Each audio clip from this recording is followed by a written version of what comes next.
Aston Martin a publié une déclaration qui a surpris tout le monde. Et je ne parle pas des rumeurs qui circulent en coulisses ou des spéculations des analystes sportifs. Je fais référence à une déclaration officielle prononcée directement par Mike Krack, l'homme qui dirige l'équipe dans les compétitions du week-end. Selon ses propos, Aston Martin a déjà, à l'heure actuelle, une idée des pistes qui favoriseront la monoplace de 2026 et celles qui apporteront des obstacles plus importants. C'est exactement ce que vous avez entendu. L'équipe affirme avoir une vision claire de ce à quoi s'attendre d'une saison qui n'a même pas encore commencé. Mais attendez, avant d'en déduire que cela signifie une raison de se réjouir ou de s'alarmer, je dois clarifier ce qui sous-tend cette certitude. Car le scénario est bien plus complexe qu'il n'y paraît. Et cela pourrait désormais complètement changer votre vision d'Aston Martin. Le contexte qui se dessine pour 2026 est, sans aucune exagération, le plus révolutionnaire qu'ait connu la catégorie reine du sport automobile depuis plusieurs décennies. Nous ne discutons pas de modifications mineures ou de changements cosmétiques. Nous discutons d'une refonte complète et globale. Nouveau châssis, nouvelle unité d'entraînement, nouvelles normes aérodynamiques. L'ère de l'effet de sol qui a marqué les dernières saisons est officiellement terminée. Désormais, l'accent est mis sur les voilures mobiles et sur une augmentation considérable de la puissance électrique. C'est une transformation tellement radicale qu'aucune équipe, absolument aucune des 11 qui débuteront en ouverture du championnat, ne connaît exactement sa position dans la hiérarchie. Et c'est précisément dans cet environnement de doute généralisé que le discours de Krack acquiert du poids. Il a admis que l'équipe ignore toujours son classement sur le terrain. Cependant, il a assuré qu'il existe déjà une idée claire des circuits qui seront les plus favorables aux projets aérodynamiques qu'ils ont développés. Ce n'est pas une mince affaire. En fait, c'est un signe de maturité technique que peu de gens attendaient de la part d'une équipe qui, jusqu'à récemment, planait au milieu du tableau. Et à ce stade, la conversation devient vraiment intéressante. Car Aston Martin n'a pas atteint ce niveau par hasard. Ces dernières années, l'équipe a réalisé des investissements importants, vraiment expressifs. Nouveaux sièges opérationnels, nouveaux tunnels aérodynamiques, embauche de premier niveau. Et quand je dis élite, je parle d'Adrian Newey. Oui, le designer légendaire qui a contribué à bâtir des dynasties chez Williams, McLaren et Red Bull, travaille désormais sur la monoplace 2026 d'Aston Martin.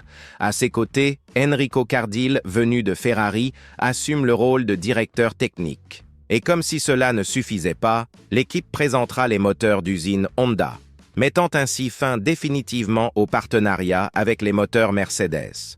Toute cette combinaison produit une formule qui, en théorie, est explosive. Et nombreux sont ceux qui, dans les coulisses, désignent déjà Aston Martin comme la grande révélation du prochain championnat. Mais cet enthousiasme est-il justifié?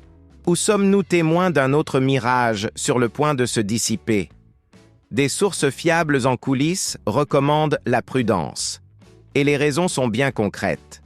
Malgré tous les investissements réalisés, Aston Martin est encore une structure en phase de consolidation. Beaucoup de nouveaux professionnels sont encore en train de s'intégrer dans la nouvelle dynamique. Les processus internes ne sont pas encore pleinement matures. Adrian Newey, par exemple, est arrivé récemment et est encore en période d'intégration. Enrico Cardile découvre également la nouvelle structure organisationnelle. Le nouveau tunnel aérodynamique, bien qu'avancé et sophistiqué, doit encore prouver son efficacité en corrélation avec les données réelles obtenues sur les pistes. Et l'alliance avec Honda, bien qu'encourageante, reste un point d'interrogation. Aucune des deux parties n'a d'expérience récente de collaboration. Cela signifie que, même si toutes les pièces sont apparemment en place, le système ne fonctionne toujours pas pleinement. Et c'est une différence cruciale lorsque l'on parle de catégorie maximale. Car dans ce sport, disposer des bons composants ne garantit pas le résultat idéal. La différence réside dans l'exécution. Et c'est précisément l'exécution que Mike Krack a le plus souligné dans son discours. Il a souligné qu'en 2026, les détails définiront absolument tout. Selon vos propos, les distances entre les équipes restent très étroites. et cela suggère qu'une petite variation de performance peut représenter différentes positions dans le classement. Occuper le centre du groupe intermédiaire ou être en avance peut faire la différence entre marquer des points régulièrement ou revenir sans résultat. Crack était catégorique. L'équipe reconnaît qu'elle ne mènera pas sur toutes les pistes, mais il sait aussi où il peut briller. Et l'objectif est de maximiser les performances même lors des week-ends les plus difficiles. Cette position d'évolution permanente et d'administration sensée dépasse les attentes. Cela pourrait être exactement ce dont Aston Martin a besoin pour impressionner. Ou cela pourrait être une indication que l'équipe se prépare déjà à expliquer ses modestes performances. Tout dépend de l'évolution des circonstances lorsque les lumières s'éteindront lors de la course d'ouverture du championnat. Ce que nous savons en toute conviction, c'est qu'Aston Martin joue dur. Les investissements sont réels, les noms sont pertinents. La structure est construite avec une vision à long terme. Cependant, la catégorie maximale est cruelle. N'acceptez pas de promesses sans substance. Ils ne respectent pas l'histoire. Et n'attendez personne. Le championnat 2026 sera une épreuve décisive pour tout le monde.